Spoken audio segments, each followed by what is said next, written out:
Hello, school family. Happy Sunday. Hope you're having a wonderful weekend. The weather is absolutely gorgeous today. It's nice and warm. Spring has definitely sprung. So I hope you've had a chance to get outside and enjoy some of the beautiful weather. We had Mr. Walker's birthday party this weekend. Finally, he turned 31 on the 17th. So we were able to celebrate him this weekend.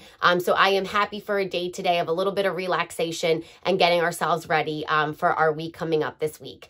So whether your student is coming to me in person or they're going to be on virtual, it's going to be another great week. This is our last week before spring break. And so just in case you haven't been looking at the calendar, you're not sure, we have a full week of instruction this week, and we'll go through the work of the week in just a minute. And then the following week, we are closed. We are closed on Easter Monday, which is the 5th, and we will reopen in person on that Tuesday. I will do another work of the week video before we return, just to go over the logistics of how that schedule is going to work, since we will be off that Easter Monday. So the schedule is going to change a little bit for our in-person and our virtual students. So we'll talk about what that's going to look like as it gets closer. I hope that whether or not you have big plans for spring break that's coming up, that you get some time to relax, enjoy some time off of the computer, and just spend time with family. So let's go ahead and jump into our work of the week. We're going to start with shared reading. This week is a normal week. So Monday and Tuesday, I will see my cohort A in person. Thursday, Friday, I will see my cohort B friends in person. My virtual friends, I will see just on our normal virtual schedule every day. And then Wednesday, of course, is that day that stays the same. We did a lot better this week with friends logging in at 9 a.m. Remember, the rest of the week, this schedule is new. That Wednesday stays the same. So I have our class meeting in the morning, and then we meet for our one-on-one sessions right after that. Okay, so for shared reading this week, on Monday and Tuesday, we're going to be reading a story called Bear Snores On. And this is a fictional text about this bear who is just so sleepy because he's hibernating. And we're going to talk some about that. And all his animal friends are coming in to join him, and they're trying to get him up, and they're enjoying themselves, and they're cooking, and they're having a party, and the bear snores on.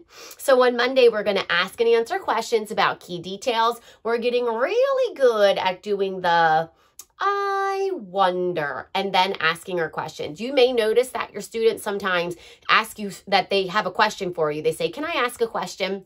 And then when they go to ask it, they're really just telling you something. This is a skill that definitely takes some growing for our kindergartners. So it is important that we're giving them strategies in order to help them be able to ask questions. And for shared reading specifically, ask questions about the details that we're seeing in the text. So we just have students say, "I wonder," and that usually puts them in that thinking space of being able to ask a question. So that's going to be on Monday. On Tuesday, we're going to do characters and setting, and then also talk about the events in the story. So remember the beginning, the middle, and what happens at the end of the text. Go back and pair that with retelling as well, for them to be able to share what's happening during the different parts of the story and what parts are important. Okay, so that's Monday and Tuesday. On Thursday, we're going to read an African tale called Anansi. You may have heard of this story before. It's a classic. And we're also going to do character setting and major event.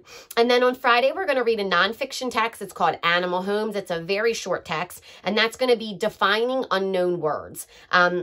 I've really enjoyed this objective and this standard for our students, because sometimes when we are reading, we come upon words that we don't know and are tricky for us. And instead of just skipping over it and continuing, we're teaching them those strategies of how to use the clues that are in the illustration by listening to the other words to try and figure out the meaning of some of these words that may be tricky to us.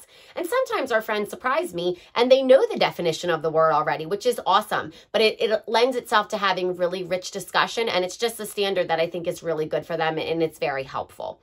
Okay, so that's for shared reading this week. For phonics this week, on Monday, we're going to be working on letter Y, and the sign is like this, almost like when we're doing our sign for play. So you're going to hold it up like this, and we push it forward. Yeah, yeah.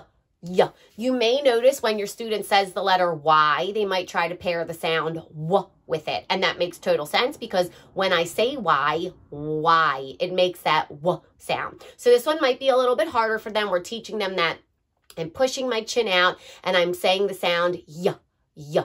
Yeah, so we will do that on Monday. On Tuesday, we're going to look at letter V. This is one of my favorite signs to do. We flip it over like we've got a vacuum, and we're going to vacuum.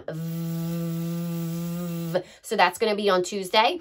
And then on Thursday and Friday, we're going to kind of pump the brakes a little bit and do a review on Thursday with letters W, E, and K. We're going to do some word building with that. And then on Friday, we're going to take some of the letters from Thursday and use those. We'll also throw in other vowels and then also go back and grab Y and V from Monday and Tuesday. So we will do that. Like I said before, we are starting to really get good at listening, sounding out the word, and being able to kid write the way that the word is spelled. As we talked about before, for us, the way our students write, sometimes it would be considered phonetic spelling. But for our students, they are writing developmentally where they can hear the sounds in order to get them down.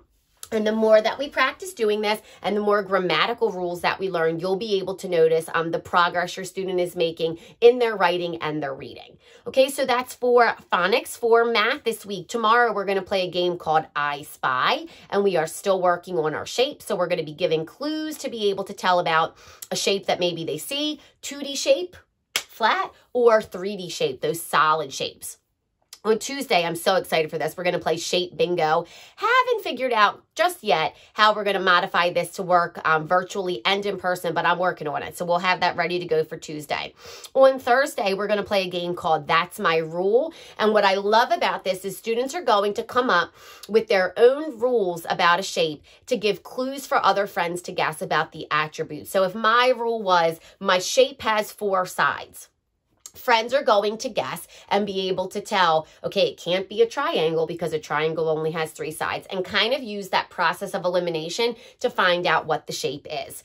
And then on Friday, we're going to play a game called Make It 5, and this is all about decomposing and composing numbers, so putting numbers together and taking numbers apart. And we're going to be using that 5 frame. So you'll notice with some of our Bridges program, our math curriculum, that we go back and we revisit old skills. We don't want to just work on something and then say, okay, boom, we're good at that. We don't have to come back to it anymore. We should be going back and grabbing. I also just want to remind you that on that YouTube channel, there are tons of math videos. I did a lot of work because it was the easiest for me, materials-wise, to do at home with composing and decomposing numbers.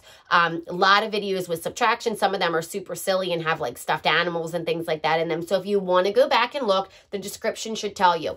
It is awesome to do that extra practice. So if that's something you're interested in, or you notice that your student might be needing some extra work with addition or subtraction, that would be a great resource to use. And you can also practice with them at any time on those math facts.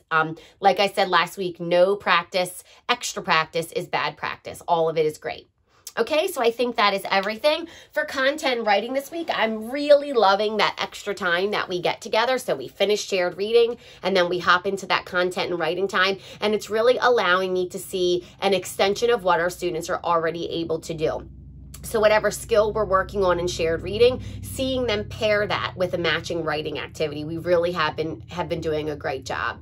So I'm looking forward to see the work that we're going to be doing this week. All right, remember, if you have any questions, feel free to reach out to me. I am going to go do some laundry and some grocery shopping and then get ready for our week. I do have some Eastery activities that we might be working on, some spring-like activities this week for my in-person students, and then also some activities that we may work on virtually as well. So I hope everybody has a great day. I will see you tomorrow, either at 9:10 in person or on the computer and ready to rock and roll by 9:25. Have a great day, and I'll see you tomorrow. Mwah.